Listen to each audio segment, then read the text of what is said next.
The first single stock ETFs in the U.S. launched last month, with dozens more potentially on the way. The ETFs will give investors a chance to make leveraged or inverse bets on the daily performance of individual stocks. And while the products are already attracting plenty of volume, they're also attracting a lot of scrutiny.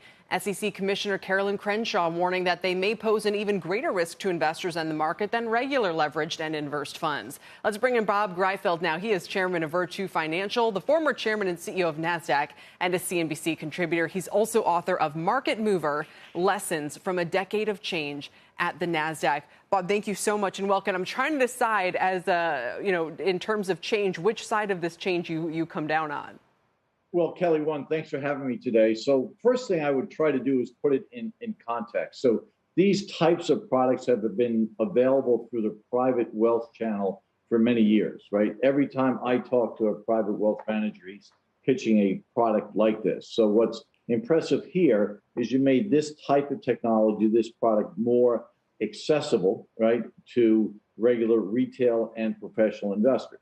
So that brings up some concern, which we'll talk about. But I also want to put it in context, right? So we have equities on one side of the continuum where you're owning a share of an asset. You have options on the other side where at the end of the day, if your options expired worthless, you have nothing. So when you look at these products, they're closer to equities than to options, but they clearly have the leverage aspects of options. But to the extent your bet is not right, you still have a claim on an underlying asset. So when I think about this, go ahead, Kelly. Well, I was going to say, and as we just kind of keep going back and forth on this, we spoke about this yesterday, had some sharp warnings from a number of other investors about it. Some said, is it possible that these products are safer, for instance, because they don't involve margin? You're kind of, staring, it's more obvious what your loss or what your exposure might be. Yeah, I would tend to agree with that, but I think they get safer when you have education associated with it. When you look at, I've been around a while, you have retail participation in the options marketplace in the United States like no other market on the planet. And part of that has been that you had great education over the decades. The exchanges and brokers, I remember Bill Brodsky and Sandy Fuchsia were out there, really pushing the education aspect of options, and now it's a known quantity.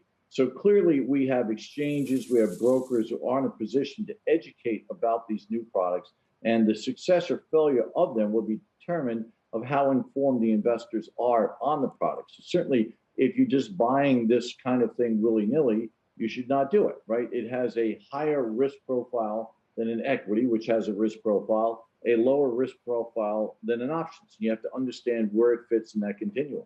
Well, the big concern that has been flagged is this daily fix.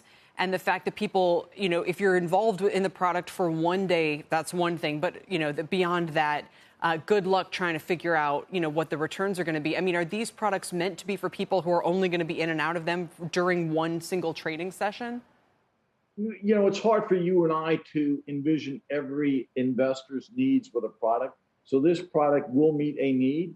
But I will harp back on, you have to understand the daily fix, you have to understand the product, right? If you're going to put your hard-earned money to work in this type of product, it really should be incumbent upon you and also your advisor to educate you about what this product is about, pros and cons, right? To me, this product represents some degree of innovation. As I've said, I've seen these products for the last 15 years coming from private wealth channels. There's nothing new about them. Some of the products I've purchased, they worked, others didn't. But you have to know what's underlying that. So the education aspect of that is critical, right? And the brokers, the exchanges are in a position to provide that education. It's certainly not for everybody. And even if it's for somebody, it's not for that somebody all the time, but it will have a niche to play.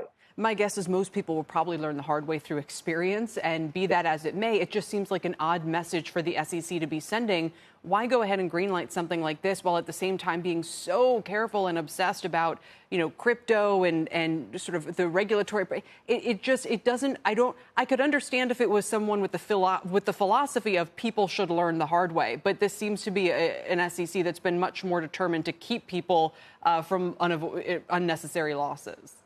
I would agree with that. And certainly some of their actions you can question or you can applaud depending where you are. But I think you also have to take it in context. So I'm speaking for myself here, right? When you look at the options world today, where options can expire worthless. So it's really then a bet, right? One way or the other. And this product has more of the attributes of the underlying equity. I think then it gets harder for the SEC to say this is something they can't approve, because then that would come into call the whole options complex, which has obviously served investors very well for all years.